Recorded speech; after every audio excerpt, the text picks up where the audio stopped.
19 मई 2021। अस्सलाम वालेकुम मेरे दोस्तों, सजनों और बेलियों। आज मेरे पास ये सेंसीवेरिया का गमला है। एक पौधा मैंने सेंसीवेरिया का यानी बर्ड्स ऑफ नेस्ट इसके अंदर मैंने लगाया था। सेंसीवेरिया दो तरह के होते हैं, एक लंबे पत्तों वाला होता है और एक घोंसले की तरह ग्रोथ करता है। ये छोटा सेंसीवेरिया है, परिंदों के घोंसले की तरह ग्रोथ करता है। और जो लंबे पत्तों वाला सेंसीवेरिया है वो ये रहा। ये स्नेक प्लांट कहते हैं, सेंसीवेरिया ही है ये भी, लेकिन ये लंबे पत्तों वाली वैरायटी है। बहुत लंबे पत्ते इसके हो जाते हैं, तकरीबन ये 3 से 4 फुट लंबे हो सकते हैं। लेकिन सेंसीवेरिया ये तकरीबन 7 से 8 इंच हाइट में बढ़ सकता है, लेकिन ये घोंसले की तरह ग्रोथ करता है। पत्ते के अंदर से पत्ता निकलता रहेगा और ये काफ़ी हद तक बुशी हो जाता है और ये बहुत ज़्यादा पॉस भी देता है। तो आज हम इसको सेपरेट करेंगे। एक पौधे से हमने कितने सारे पौधे बनाए, ये जब हम इसको निकालेंगे तो पता चलेगा।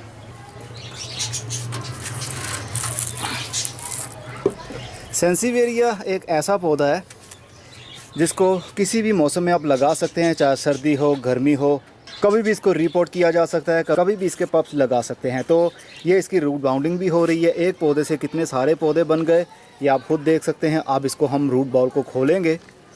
इवन कि ये छोटे से गमले के अंदर लगा हुआ था।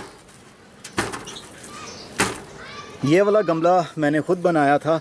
इसको तकरीबन 2 या फिर 2.5 साल हो गए होंगे। इसको मैंने कैसे बनाया था, कैसे इसकी मैंने डाई बनाई थी, कैसे इसका डिज़ाइन बना। अब तो खैर ये टूट रहा है क्योंकि ये सीमेंट से बनाया था हमने और धूप लगने की वजह से ये काफ़ी कड़क भी हो जाता है। तो वीडियो के ऊपर लिंक दे रहा हूँ, क्लिक करेंगे तो आपको वो वीडियो देखने में मिल जाएगी।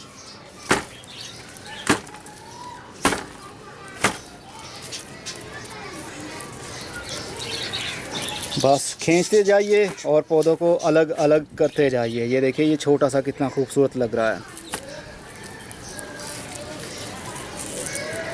बस एक आध रूट पौधे के साथ में हो तो आप उसको आसानी से सेपरेट कर सकते हैं।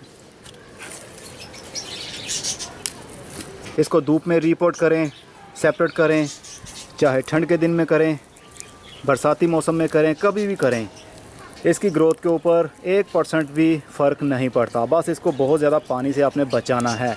अगर आप बहुत ज़्यादा पानी इसको देंगे तो ये गल जाएगा, क्योंकि इसकी रूट्स बहुत सॉफ्ट होती हैं। ये सख्त लकड़ी वाला पौधा नहीं है, इसलिए इसको कम पानी की ज़रूरत है।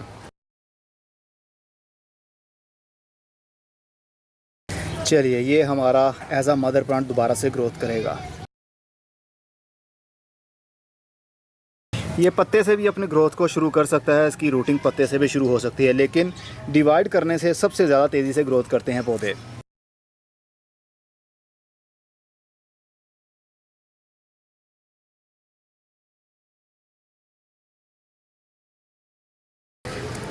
चलिए जनाब, अब गिनते हैं कितने पौधे हमसे बन पाए हैं। 1 2 3 और 4 तो हमारे बड़े साइज़ के पौधे हैं। तो एक पौधे से 11 छोटे पौधे बने और 3 बड़े पौधे बने एक पौधे से। मतलब ये टोटल 15 पौधे हैं, यानी एक मदर प्लांट होगा इनमें से कोई, और बाकी 14 पप्स दिए इसने, बच्चे निकाले ज़मीन के अंदर से, मिट्टी के अंदर से ही। तो हमारे पास 14 एक्स्ट्रा पौधे एक पौधे से बन गए। अब हम इनको अलग अलग छोटे छोटे गमलों में या बड़े बड़े गमलों में, जहाँ पर भी इनको शिफ्ट करना हुआ, आसानी से हम कर सकते हैं और इनकी ग्रोथ भी आसानी से बढ़ सकती है। शिफ्ट करने का तरीका भी बहुत आसान होता है। ऐसे पौधों के ऊपर मेरी पहले से बहुत सारी वीडियोस मौजूद हैं। चाहे तो आप ओनली चिकनी मिट्टी के अंदर भी इसको ग्रो करते हैं तो ये हो जाएगा, लेकिन अच्छा तो यही है कि बालू मिट्टी के अंदर एक हिस्सा आप गाय का गोबर मिक्स करें और उसके अंदर पौधों को शिफ्ट करें, या फिर खाली बालू मिट्टी के अंदर भी जो नर्सरी से मिट्टी मिलती है उस मिट्टी के अंदर पौधों को शिफ्ट कर सकते हैं, नो इशू। ओनली कोकोपीट के अंदर लगाना चाहते हैं तो भी चलेगा, लेकिन कोकोपीट के अंदर पानी ज़्यादा मिलने की वजह से इनकी जड़ें गल सकती हैं। इसलिए अगर कोकोपीट के अंदर आपने लगाना है तो बारिश से गमले को दूर रखें और ओवर वाटरिंग कभी मत होने दें। अगर एक मरतबा भी कोकोपीट के अंदर ओवर वाटरिंग हो गई तो इनकी नरम नरम सी रूट्स कोकोपीट के अंदर पड़ी पड़ी ही गल जाएंगी और ऊपर से पौधा भी आपका ख़त्म हो जाएगा। और इसको इसी तरह हम 24 से 48 घंटे के लिए रख भी सकते हैं। जिस तरह एलोवेरा का पौधा होता है उसको भी कोई फ़र्क नहीं पड़ता है, इसी तरह तो इसको भी कोई फ़र्क नहीं पड़ेगा। लेकिन जितनी जल्दी हो सके इनको अगली जगह पर, अगली मिट्टी पर शिफ्ट कर दें ताकि इनकी ग्रोथ के ऊपर थोड़ा बहुत भी असर ना हो। यहीं से इनकी ग्रोथ दोबारा से शुरू हो जाए, क्योंकि अब इनके ये जो लिंक था इनका, ये मर्ज हुए थे अपने मदर प्लांट के साथ, तो इनका ये वाला एरिया अभी सूखा नहीं है, ये गीला है। अगर हम मिट्टी में डालने के बाद में बहुत ज़्यादा ओवर वाटरिंग किया करेंगे तो ये 1 हफ्ते के अंदर अंदर ही गल जाएगा।